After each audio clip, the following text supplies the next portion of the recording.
Bruges is a shithole. Bruges is not a shithole. Bruges is a shithole. Ray, we've only just got off the fucking train. Could we reserve judgment on Bruges until we've seen the fucking place? I know it's gonna be a shithole. In Bruges is one of those movies that's difficult to categorize. The black comedy has always been a marketer's nightmare, but this film is a whole nother monster. It's centered around criminals, but it's not a crime movie. The main characters are away from home, but it's not a quest or a journey movie, at least not in the literal sense. Yes, there are guns and people get shot, and there are jokes and it's funny, and people talk in Irish and English accents, but it's not Snatch or Lock, Stock, and Two Smoking Barrels, which is kind of what the trailer tries to sell it as.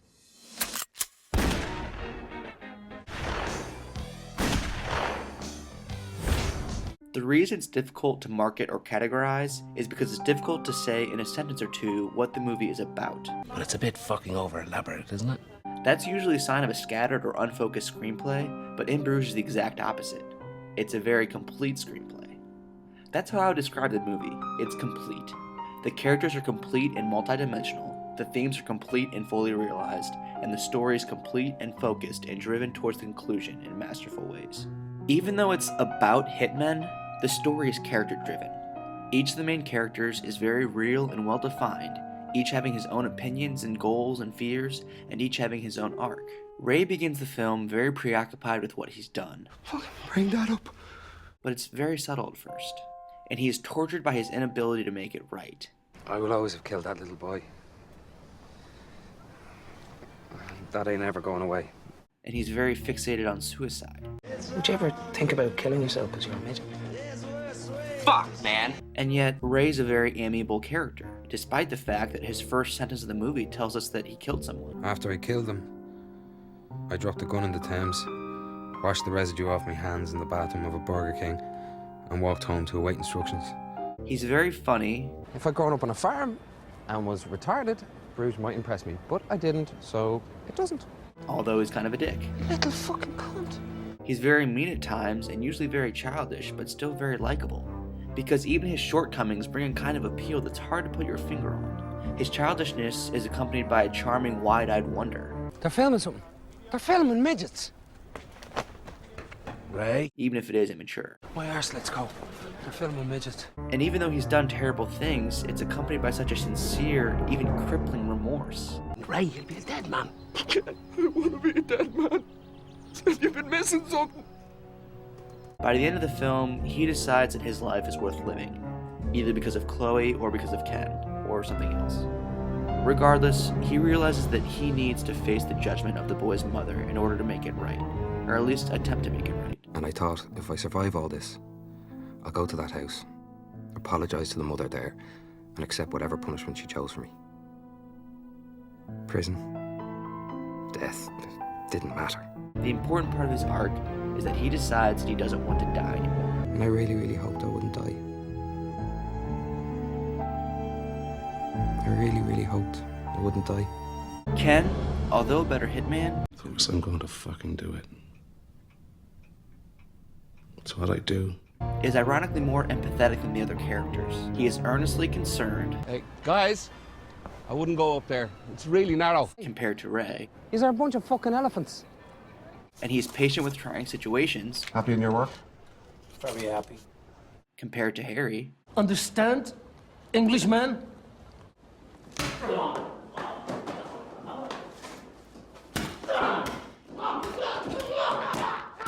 and despite his profession, he has an interesting conscience. He begrudgingly prepares himself to shoot Ray, but instinctively stops him from shooting himself. Ray, don't! It's eventually hinted at that possibly the only reason he became a hitman in the first place is because of a debt to Harry. Did they get the guy who did it? A friend of mine got him. Harry Waters got him. I'm totally in your debt. At heart, he seems to be just a very pleasant man I like it here. who happens to kill people, Not many people. Most of them are not very nice people. until he faces a moral dilemma of killing his young partner. Give me a call when he's dead. And despite the fact that he tells Ray he's not allowed to kill himself, You're gonna kill yourself? What? I'm allowed to. No, you're not. What? I'm not allowed to and you are? How's that fair?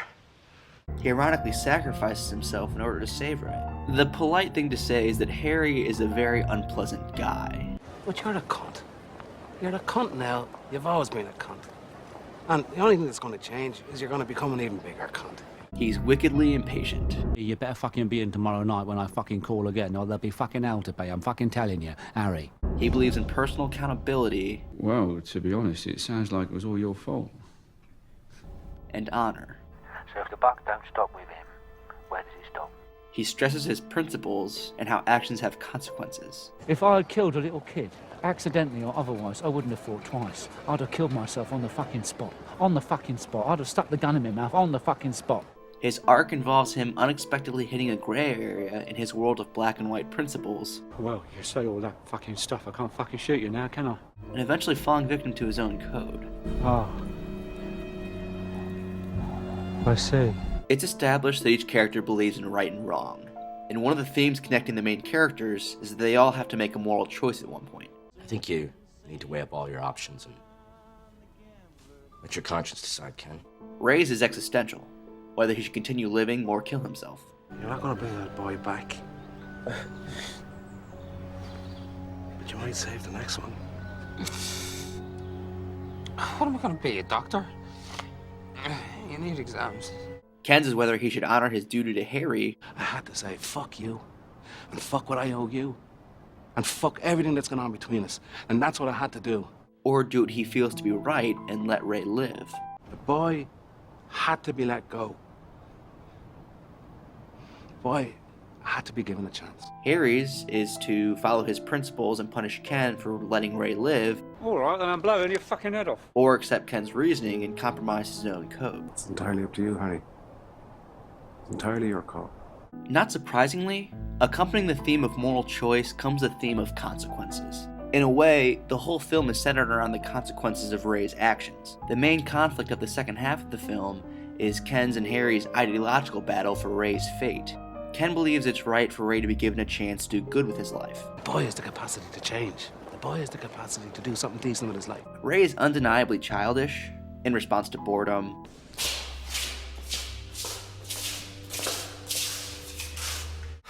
His whining. He's not gonna ring tonight. His playground boasting. I've only been in Bruges one day, got a date with a girl in the film business. The Belgian film business. His impatience. For 2 weeks? In fucking Bruges? In a room like this?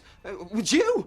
No way. And he's constantly referred to as the boy, which emphasizes his youth, and the fact that he has many years yet to live and grow, to become a good person and perhaps atone for his sins.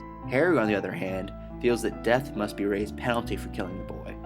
But you can't kill a kid and expect to get away with it. His young life and whatever long future he had ahead of him must be taken away from him, because they were taken away from the boy that he killed. Ken must also face the consequence of letting Ray live. And I accept totally everything you've got to do. I accept it. Totally. And Harry must accept the consequences of his actions that he sets by his own principles. You've got to stick to your principles. And this ending, which is a wonderful culmination of the themes of the story, is flawlessly built up to by every event in the movie, whether it be foreshadowing,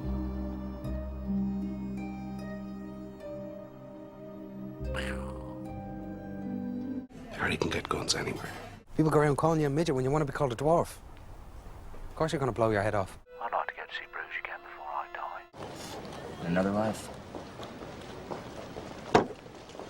or a seemingly innocuous conversation or event that ends up coming into play later. This interaction with the tower guard shows that Ken has coins, which he must eventually use to clear his landing spot. This interaction with the American sets up the tower being closed the following evening. The tower is usually open until 7. Yesterday an American had a heart attack on the tower. Today the tower is closed. Ensuring Harry and Ken's privacy at the top. This conversation about a bottle being a deadly weapon, No, but a bottle that can kill you. comes back into play, A bottle! Now don't bother. showing that even moral rules have exceptions. I would never hit a woman, Chloe. I'd hit a woman who was trying to hit me with a bottle. That's different. Ray hitting the Canadian, in addition to being comic relief, comes back to be the reason to keep Ray in Bruges for the finale. We're taking you back to Bruges. Brilliant. Every scene leads the movie to its conclusion. It's so tightly written that there's nowhere else for the movie to go but here. where Ray realizes what hell is. Fuck, man. Maybe that's what hell is. The entire rest of eternity spent in fucking Bruges. Being in a place forever with your guilt eating away at you and not being able to do a single thing about it. And it's with this realization that Ray's journey of conscience, but hopefully not his life, ends.